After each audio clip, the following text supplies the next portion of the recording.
Hi, this is Manoj Yadav and you are watching Mechanotherapy. So guys, today we will discuss about free body diagram and equilibrium. So first of all, we will discuss equilibrium.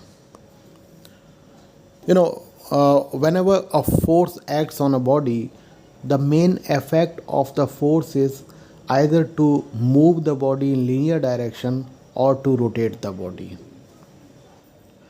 But if there is a such condition that a body is having a number of forces, and even then neither the body is moving linearly nor the body is rotating about a point, in that case it is said that the body is in condition of equilibrium.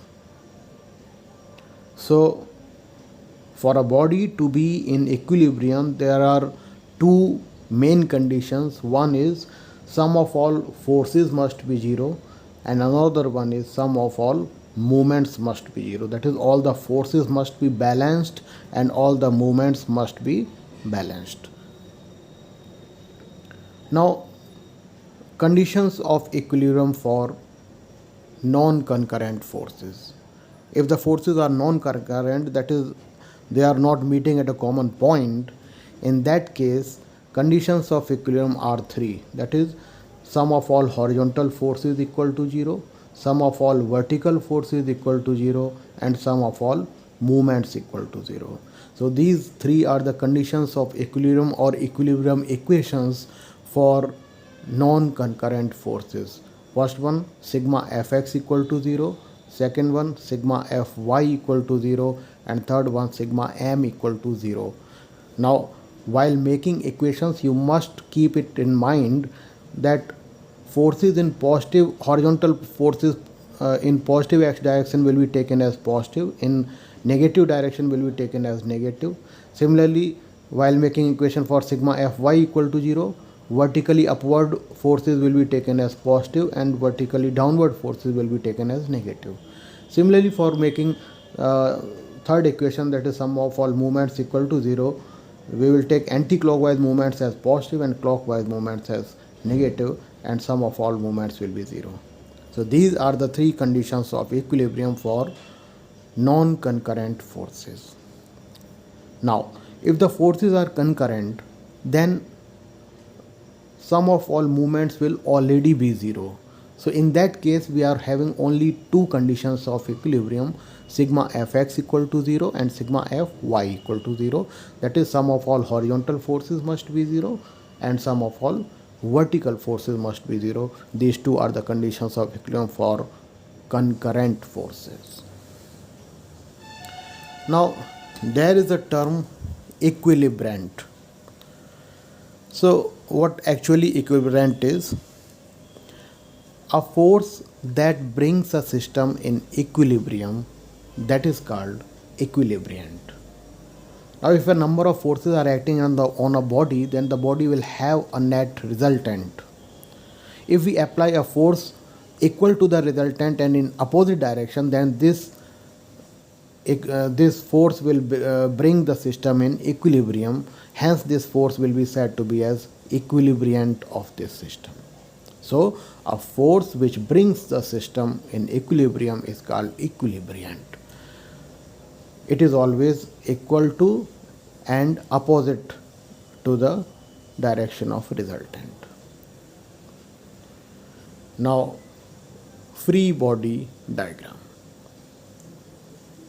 As the name indicates, a free body diagram is a diagram which is freed from all contact surfaces. It is said to be free body diagram because it is freed from all the contact surfaces.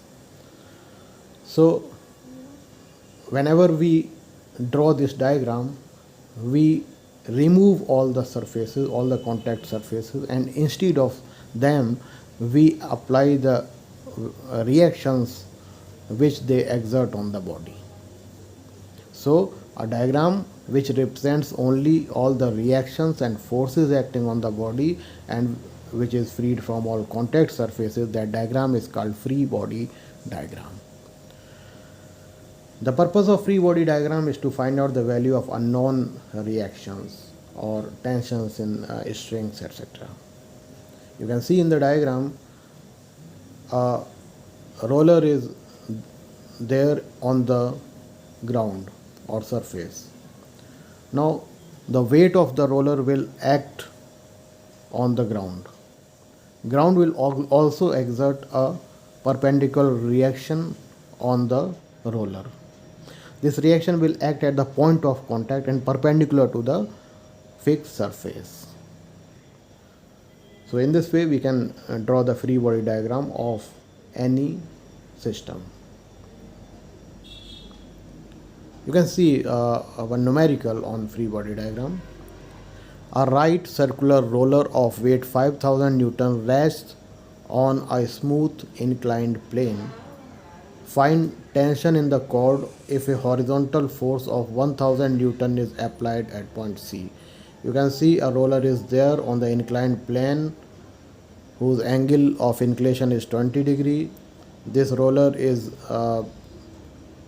attached to the surface, inclined surface, with the angle of inclination 30 degree, and a horizontal force 1000 Newton is being applied on the roller. So first of all we will draw free body diagram of this roller, and then we will find out the value of tension and unknown reaction. You can see at point B two surfaces are on contact. So at point B there will be a surface contact reaction, and this surface contact reaction will act perpendicular to the inclined surface. So at point B we will have reaction RB.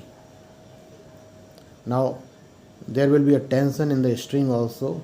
String is AC, so tension will be taken as in outward direction. We have taken the tension as T. Now we will see how many forces are acting in inclined. The forces which are inclined, we will resolve them in horizontal and vertical direction. You can see weight of the element 1000 Newton is 5000 Newton is vertically downward, 1000 Newton horizontal force is there, and inclined forces are only T and R. So we will resolve these two forces. The value of angle of reaction with vertical is 20 degree, and that of T with horizontal is 10 degree. So we can resolve them as R cos 20 and R sin 20. Similarly, T cos 10 and T sin 10. Once we have resolved these forces, we can make conditions of equilibrium. Since the body is having all the forces as concurrent, so there will be only two conditions of equilibrium, sigma fx equal to 0 and sigma fy equal to 0. So we will make equation for sigma fx equal to 0. Plus 1000 positive x direction, RB sin 20 is in positive x direction, and T cos 10 is in negative x direction. So the equation will be 1000 plus RB sin 20 minus T cos 10 equal to 0. Similarly, we will make equation for sum of all vertical forces, sigma fy equal to 0. RB cos 20 is in positive direction, and T sin 10 and 5000 are in negative y direction. So RB cos 20 minus T sin 10 minus 5000 equal to 0. Now we have these two equations. By solving these equations we can find out the value of unknown tension T. Answer will be T is equal to 3059.8 Newton. Now a very important theorem, that is Varignon theorem. Varignon theorem is used for finding out the position of resultant of parallel forces. Suppose we have a number of parallel forces and we want to determine the resultant and its position. Then resultant can be easily find out by adding or subtracting them, but the position will be find out by a theorem which is called Varignon theorem.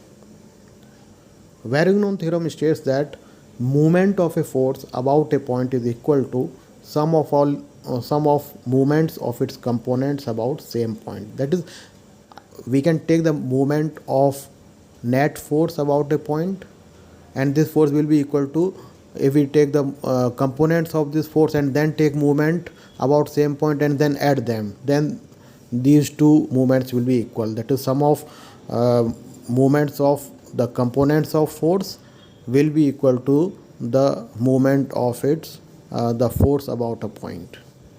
Let us consider two forces F1 and F2. Suppose resultant is R, and perpendicular distances of F1 from O dash is R1, capital R from O dash is R, and F2 from O dash is R2. So by Varignon theorem, resultant is capital R, so moment of capital R about O dash will be capital R into small r. This will be equal to moment of its components, that is F1 R1 plus F2 R2. So this is Varignon's theorem, capital R into small r equal to F1 R1 plus F2 R2.